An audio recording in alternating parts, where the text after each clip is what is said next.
From where do the gods come? That means from where? Means what?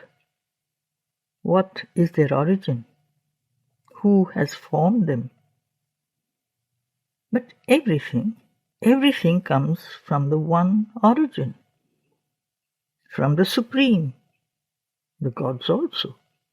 There is a very old tradition which narrates this. I am going to tell you the story as one does to children, for in this way you will understand.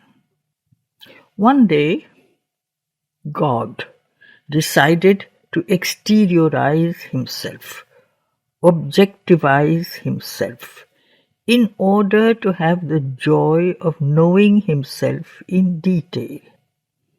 So, first of all, he emanated his consciousness. That is to say, he manifested his consciousness by ordering this consciousness to realize a universe. This consciousness began by emanating 4 beings, 4 individualities, which were indeed altogether very high beings of the highest reality. They were the being of consciousness, the being of love, of Ananda rather, the being of life, and the being of light and knowledge. But consciousness and light are the same thing. There we are then. Consciousness, love and Ananda, life and truth. Truth, that's the exact word. And naturally, they were supremely powerful beings, you understand. They were what are called in that tradition the first emanations, that is, the first formations.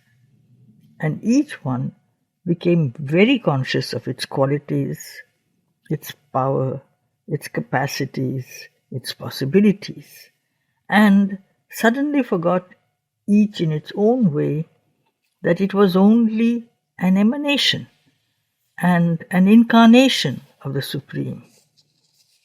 And so this is what happened. When light or consciousness separated from the divine consciousness, that is, when it began to think it was the divine consciousness and there was nothing other than itself, it suddenly became obscurity and inconscience. When life thought that all life was in itself and that there was nothing else but its life and that it did not depend at all upon the Supreme, then its life became death. And when truth thought that it contained all truth and that there was no other truth than itself, this truth became falsehood. And when love or Ananda was convinced that it was the Supreme Ananda and that there was no other than itself and its felicity, it became suffering. And that is how the world, which was to have been so beautiful, became so ugly.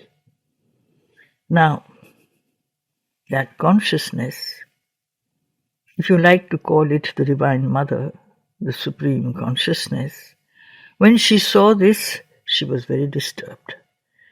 Well, she said to herself, this has really not succeeded. So she turned back to the Divine, to God, the Supreme, and she asked him to come to her aid. She said to him, this is what has happened.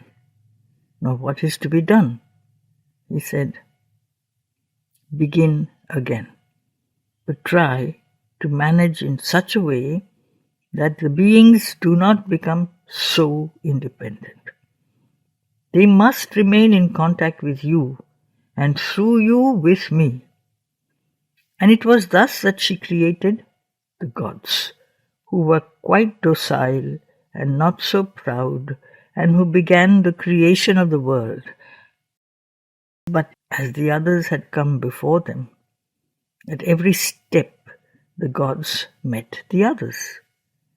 And it was in this way that the world changed into a battlefield, a place of war, strife, suffering, darkness, and all the rest. And for each new creation, the gods had to fight with the others who had gone ahead. They had preceded them. They had plunged headlong into matter. And they had created all this disorder.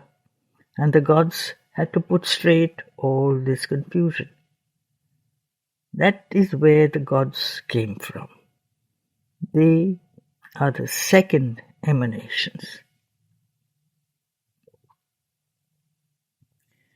It is said also, that is the continuation of the story, or rather its beginning, that the divine wanted his creation to be a free creation.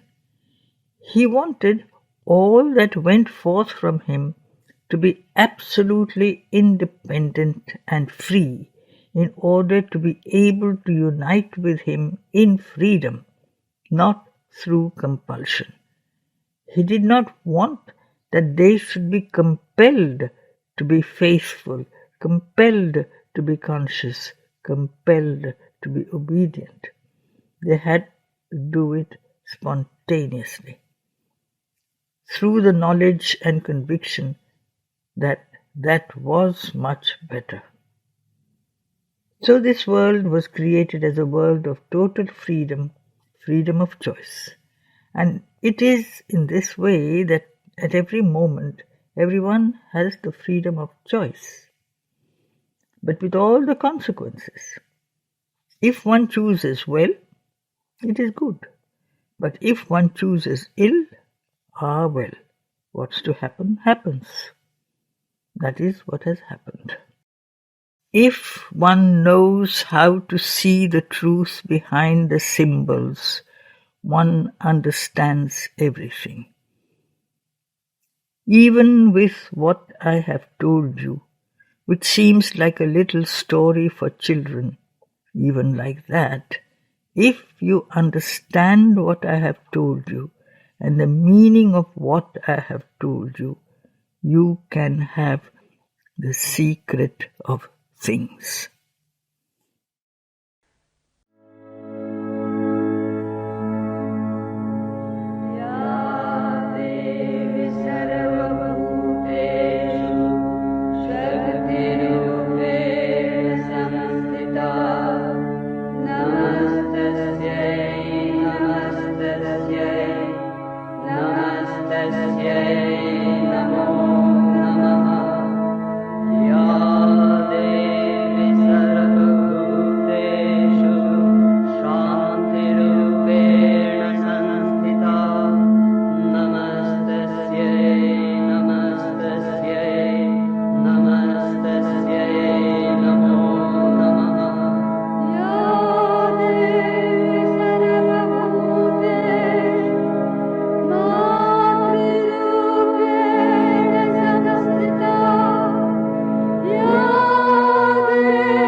Jai